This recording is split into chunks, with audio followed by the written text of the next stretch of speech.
Electronics knowledge by MK में आज आपका स्वागत है।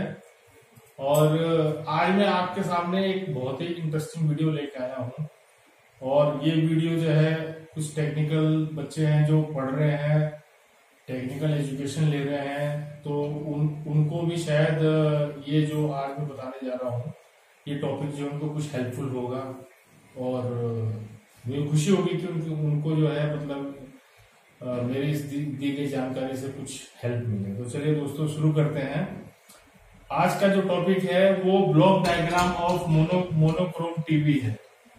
तो block diagram of monochrome TV का मतलब है कि ब्लॉक डायग्राम जो है मैं ब्लैक एंड व्हाइट टेलीविजन के बारे में आपको बताऊंगा कि उसमें जो है क्या क्या स्टेजेस होते हैं और क्या क्या उसके अंदर फंक्शनिंग होती है। लेकिन उसके अलावा भी जो है कुछ और चीजें हैं जो मैं आपको बताऊंगा उस टेलीविजन के अंदर। आज के जमाने में तो बहुत एडवांस हो गया है कि ब्रॉडकास्टिंग कहीं और हो रही है, वो सिग्नल सैटेलाइट में जा रहे, सैटेलाइट से एक जो कंट्रोल रूम रिसीवर का बना हुआ है वो फिर घरों में भेज रहा है, फिर वहां से जो है हमारे पास एक सिस्टम लगा हुआ है जो ऑडियो वीडियो में कन्वर्ट कर रहा है। और वो ऑडियो वीडियो जो है कन्वर्सन से टेलीविजन में आ रहा है, तब हमें देखने को मिल रहा है। लेकिन जो है पहले के जो टेलीविजन की जो ब्रॉडकास्टिंग हुआ करती थी वो एक ब्रॉडकास्टर होता था और वो जो है एक जो है रिसीवर होता था। वो रिसीवर जो है एयर में उसको सिग्नल को भेज देता था और टेलीविजन के अंदर ही सारा सेटअप लगा होता था जो उसको स्टेशन को ट्यून भी करता था और सारा कुछ डिकोड करके फिर टेलीविजन में वो पिक्चर और साउंड के रूप में दिखाता था। तो उसी दशक को याद करते हुए जो है मैं आपको ये block diagram of monochrome TV बता रहा हूं और इसके बारे में बता रहा हूं मैं। तो चलिए शुरू करते हैं। तो ब्लॉक डायग्राम ऑफ जो मोनोक्रोम टेलीविजन होता है, मोनोक्रोम टेलीविजन में कुछ चीजें होती हैं जिसके बारे में आपको जानना जरूरी है, जिसके बाद में आपको जो है ब्लॉक डायग्राम बहुत अच्छी तरह से समझ में आ जाएगा।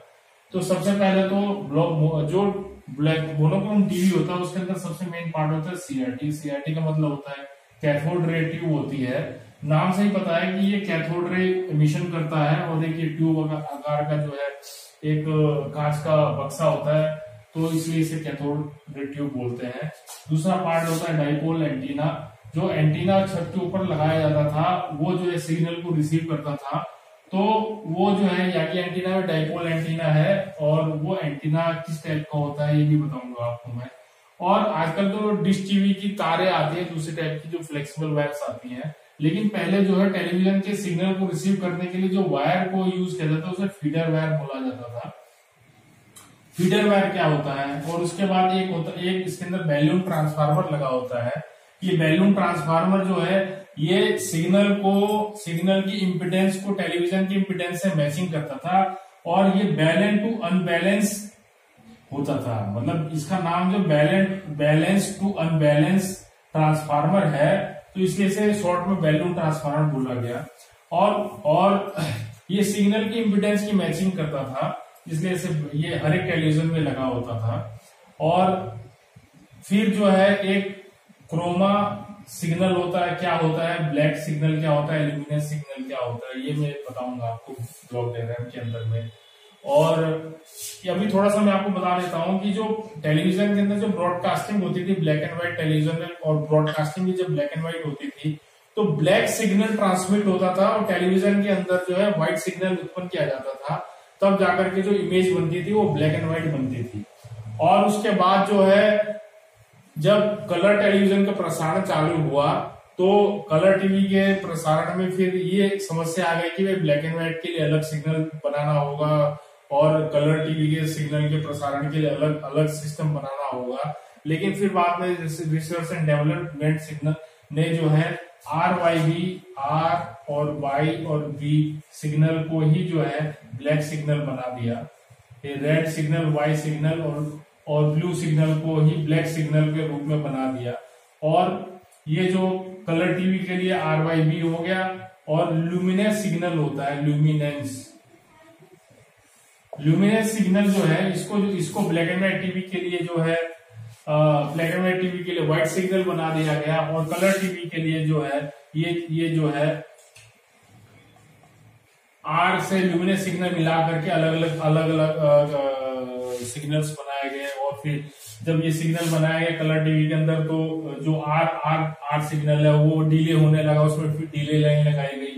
कई बार बी सिग्नल कुछ माइक्रो सेकंड डिले हो जाता था, तो वहां पे डिले लाइन लगाई गई। तो ये तो अलग चीज हो गई कलर टीवी का, ये हम थोड़ा सा अलग हो गया। तो chroma signal, black signal, luminance signal के बारे में बताऊंगा आपको। उसके बाद जो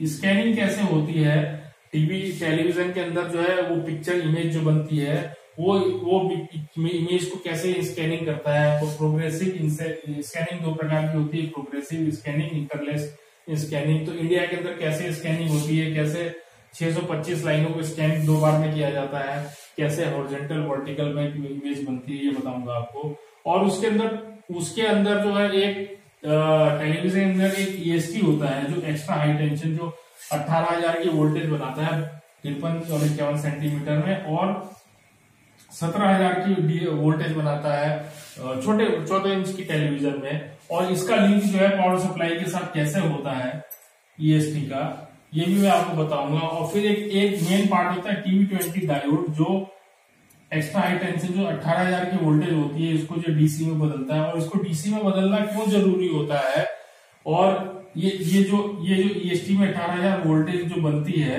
ये AC में बनती है, और इसको TV20 डायोड को लगा करके क्यों DC में कन्वर्ट किया था, ये भी मैं आपको बताऊंगा।